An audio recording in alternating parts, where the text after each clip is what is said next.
DJ Self VIP Saturday. Superstar J. Of course, it's your boy Great Rizzy. Yo, look. You know. Look, I this got a is your smile friend. On my face. Yeah. This is your friend. Yeah, man. All right. Yeah, this is my homegirl right here. This is my borough. I'm a rap. I'm a rap. What up, y'all? You hear that voice? Say it again. What up, y'all? Y'all already know. Was you talking to me or her? Nah, I was talking to her. I know you was. Yo, he's from the Bronx. No, you're from the Bronx too. So yes, they're against me.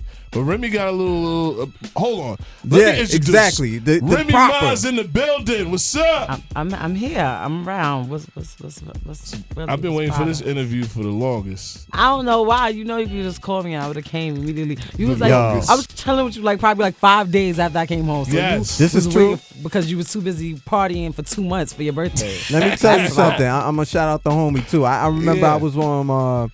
I was in Harlem. I was dropping off the kids, Jay. Yeah. I ran into Young Six in front of a McDonald's on 132nd. I was like, yo. We got to get Rem up here. He's like, yo, easy. Give it time. She going to be up here very, very soon, man. So thank you for coming up. We appreciate that. It's nothing. I mean, I like Jay know. We go back like epidurals, like yeah, man. We go back to like guerrilla footage. Like, understand, right? Remy Ma, this is Remy, right? We got like 8 million people that listen to us internationally. Okay. Right? 8 million, right? I ain't gonna lie to you, Rem. We got 29 million strong up here on this platform. Yeah, 29 million. 29 million strong. That's a big difference. You know what I'm saying? Somebody owe me 29 million, only gave me 8. It's gonna be a problem. It's gonna be a big problem. We have to see somebody on that. But shit, let's take the 8 when that album come out, right? Fuck it, right? I mean, well, now see that now you're talking a different situation. So tell the people, you know what I mean, probably the other 1 million that probably don't know who you are. My name is Remy Ma, and I don't play. I let that fly in the broad day. Yeah. I push up like a Brahms strap. Nah. I'm from the Bronx. I've been doing this for a really long time. I started when I was like 16 years old. Big Pun, rest in peace. He introduced me to the game. I came up with Fat Joe and the Terror Squad. I've done records like Annie Up with MOP and Lean Back and some of my own solo records like Feel So Good with Neo and whatever. Classic shit. And Conceited. And, you know, I was gone. I was in prison for 6.5 years and I just came back 94 days ago. And wow, you still on count, huh? And I mean, it's so easy to count. I came home on the 1st of the month, so it's easy like to count what day it is. But I'm around now. Anybody that knows me knows that my pen game is crazy. I spit that fire, and I'm not playing right now. I'm focused. I'm a different person. I'm a little bit smarter, a little wiser, more humble now, and I just got goals that I want to reach. And right about now, if you want to have a audio introduction to me, you can go and get that I'm Around mixtape and see what I'm talking about. Game still on point, Jay. You know what I'm saying? Still on point. Let me tell you something. Remy was the first person I ever seen that was recording herself. Oh, we are? Yeah, off the laptop. Like, you know what I'm saying? Like, I never seen that shit before. I was like, what the fuck? She's like, hold on. Hey, record and do this. And writing. Like, you know what I'm saying? Like, just on her head writing. So, you know, the insights. But I want to shout out her husband, Pat. Now, you know, during the years of when he was incarcerated, he's been a friend to the show. He's caused us a lot of controversy too. You know what I mean? The whole Kendrick Lamar thing. I seen him too in the city. He's like, yo, I watched that interview too. You know what I mean? So shout out to Pat. He's in the background. You know what I mean? And hoodie season should be coming out sometime. I don't know. I know he's very busy right now. Right. I mean, I promised everybody just give me like a couple more weeks and I'll relinquish him. I'll let him do what he's doing. He's just so helpful. His work ethic is so crazy. Yes. And I'm trying to incorporate that into my life. And even when I'm not trying to do it, he forces me to do it. So, you know, the only way that I think that you can win besides having talent and things like that is if you outwork everybody. If I'm just working harder than everybody else, is kind of hard to deny. And also, I gotta say before we get off the whole Papoose segment, Pap has been on both sides where motherfuckers was haunting his phone and then they stopped because we had these. Me and him have like talks after interviews, like a whole hour talks, and now I know motherfuckers is calling you and giving you hugs that you never see. That wasn't before, but remember who was still giving them same hugs, man. Right. That superstar Jay, Gray Rizzy. But Rem, let's talk about this mixtape now. Okay. Now, what me and Gray was talking behind the scenes, I was like, wow, you just came out with it. Like, everything is like, it seems like a roller coaster right now for you. Like, it's like, you came out, shows, mixtape. Some motherfuckers don't even do mixtapes yet. I believe that for everybody else, it may seem like a roller coaster, but I had a lot of time to plan what I wanted to do. And actually, according to my plan, my mixtape is a little late.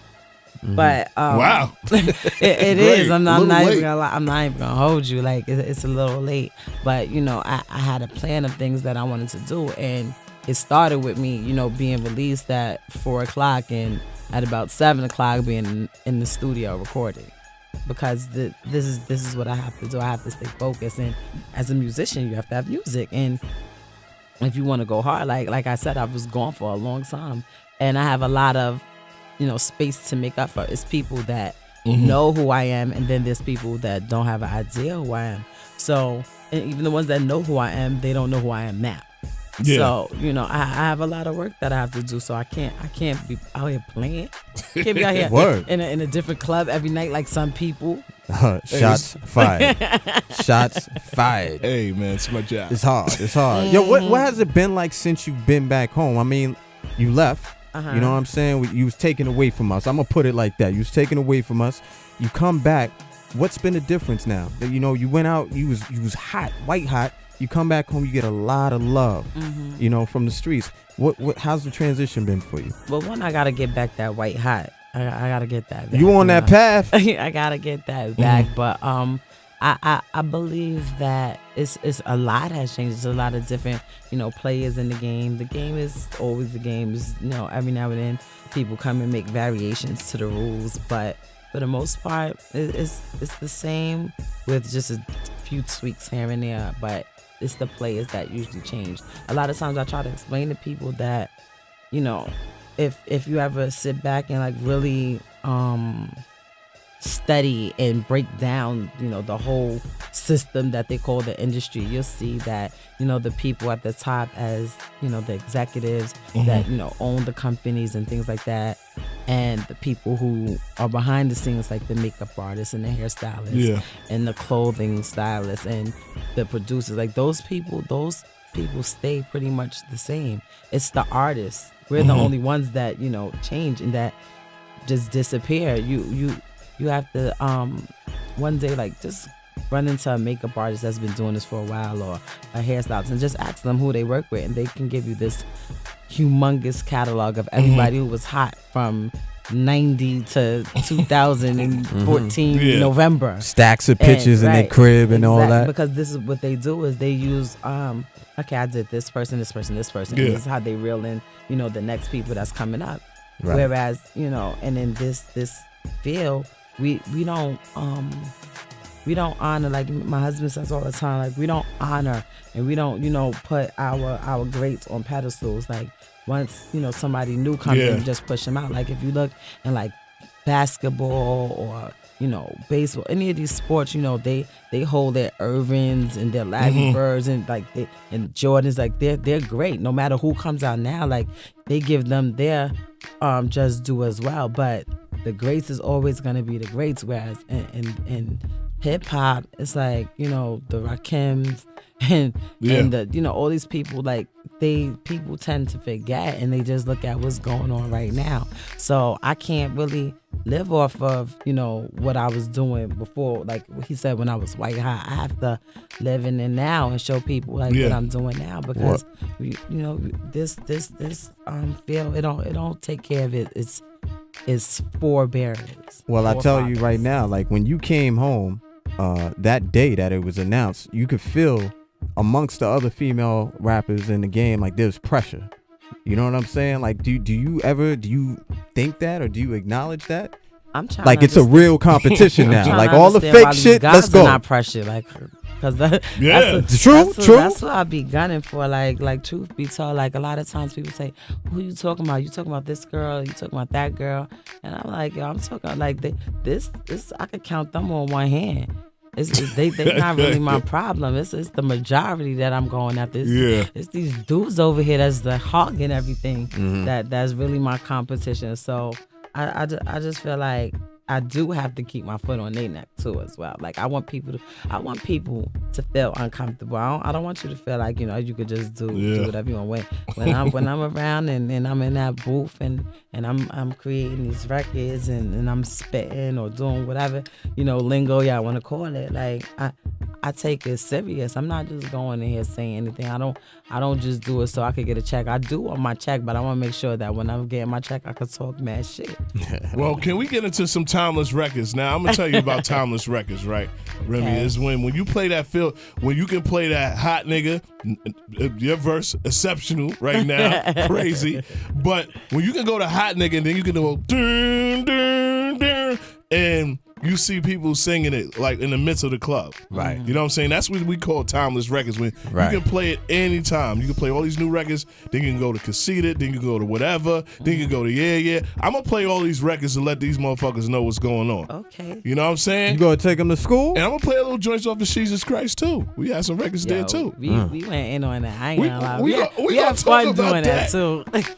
Yo, VIP Saturdays. Yeah.